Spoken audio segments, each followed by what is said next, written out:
My name is Philomena. I finished my mentoring with Chance UK in July 2008. I mentored a boy called Raymond.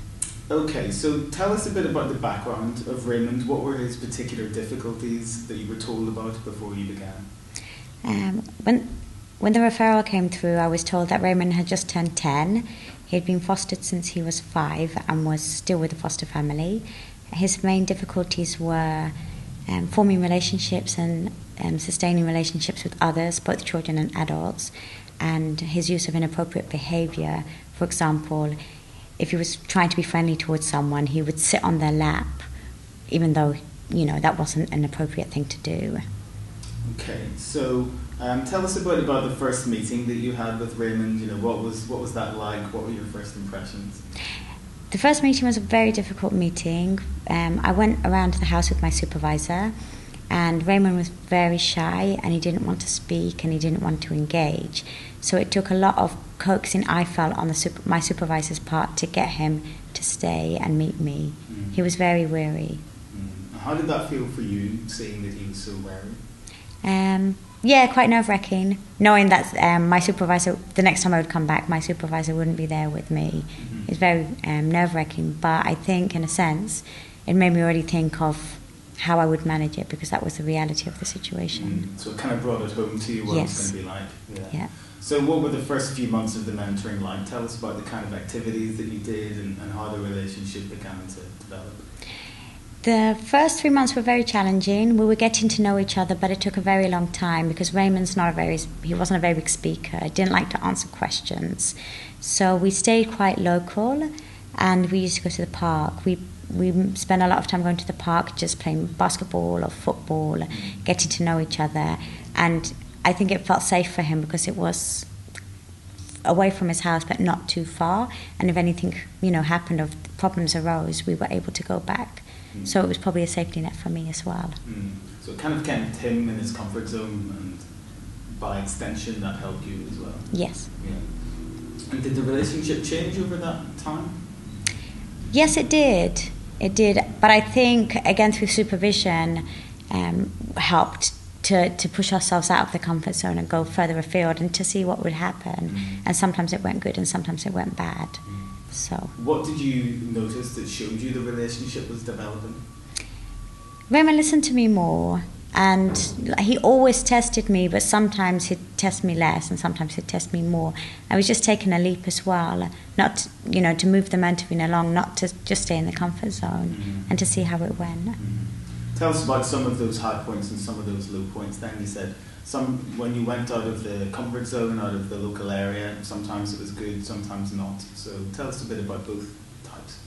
Yeah, we took a bus trip one day to King's Cross, and I had made a treasure hunt for him to find all the things that were on the route along the way, so it would keep him engaged and looking out the window. And he did really well, and our destination was to go to Pret in King's Cross if he noticed all the things on the list. And that went really well because he was really engaged in that. He really liked it. He liked finding where the things were, and he knew that he would have his apple and his healthy snack once we got to Pret. So that was very, very good. And he really liked the praise that I gave him. I really noticed that was great. You did really well. He really liked that. He gave him. I think he baked in that. Something that went not so well. We went to the National Portrait Gallery one Sunday, and Raymond found it very boring. And I explained to him that we'd planned to go there and we had a reason. And again, we had an aim to go and visit a Pret afterwards if everything went well. And he didn't like it, and I gave him the rules and the conditions of, staying outside, and he broke them. So it was very difficult to get him home because we were so far away. I had to get him walk back to the tube, and then on the tube, and then off the tube onto a bus, and then home. And he stayed behind me. He didn't want to come, and it took a lot of energy to get him back. So lots of brain power. Lots of brain power. Yeah. Okay. What inner resources did you have to use during these tricky times in the mentoring? I think it was just to stay consistent. So I would always tell him, this is what we're going to do, and you only have one chance. So if you blow your chance, we'll have to go home. So he was aware of the consequences for bad behaviour once we were out, and he knew that if he shouted at me, if he pushed me, things like that constituted bad behaviour, then we'd have to stop. And I think it was just standing my ground. And just, sometimes I felt really disappointed in him, but disappointed that the mentoring would have to end because I was having fun as well. But just to say, well, he won't learn and it will just happen again if I don't stand my ground. I think it was just, yeah. It's just the importance of knowing why you had to stick to this rule? Yes, yeah, and actually sticking to it. So instead of saying, I've given you one chance, I'll give you another chance. One chance meant one chance, and regardless of how much he pleaded with me and he was sorry, I would say, we will try again the next time. If you're sorry, we will try again the next time, and hopefully things will be different. And were they different? Did he change in that regard over the years? He did change. It was like a roller coaster. Sometimes we'd go forward and then we'd go backwards and then we'd go forward and then we'd go backwards. But on good days, before we went out, I would say what will happen. And if I don't behave, we'll have to come back home and do boring stuff. So he knew the system. He knew what would happen if things went wrong. And he became very aware of his own behaviour. So he would tell me, I would say, why are we going home? And he'd say, because I haven't behaved and I've done this and I've done that. And sometimes he would come home gracefully. Towards the end, he came home more gracefully.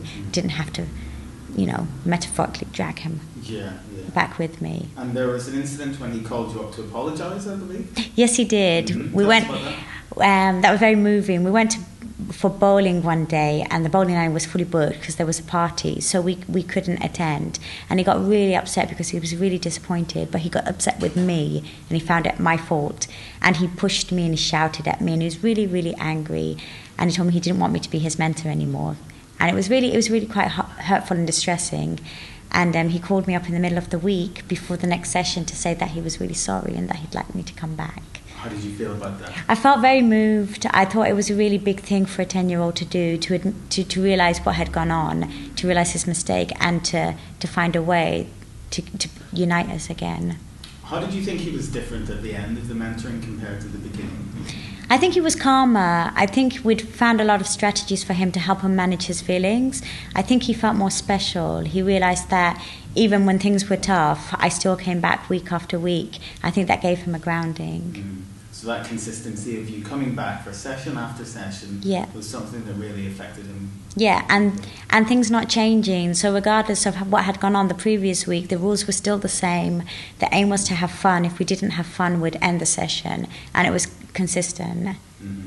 And what about the ending? How was that? Saying goodbye? It was really difficult. It was really difficult for me, and it was really difficult for Raymond.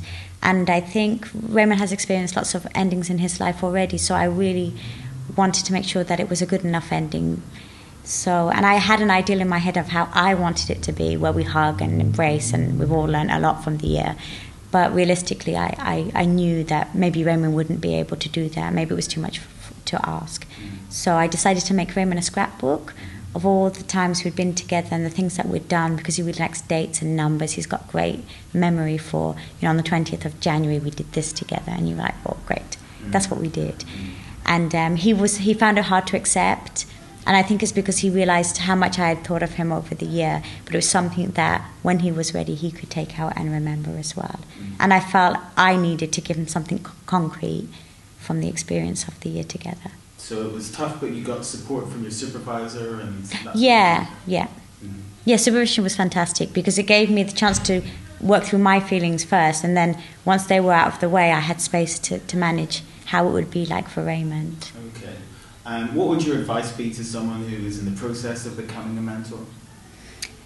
Be consistent. I think for me, I felt like I did all the hard work in the beginning, where I was mean and this is how it goes, and if you break the rules, we're going to have to go home. And my aim wasn't to come in and, be all pally and be friends. I wanted to lay the ground rules first, regardless. And I felt that it made the year so much easier. And I think if you do it the other way around, it probably will be harder because you give the wrong message in the beginning. Okay, thank you very much. No problem.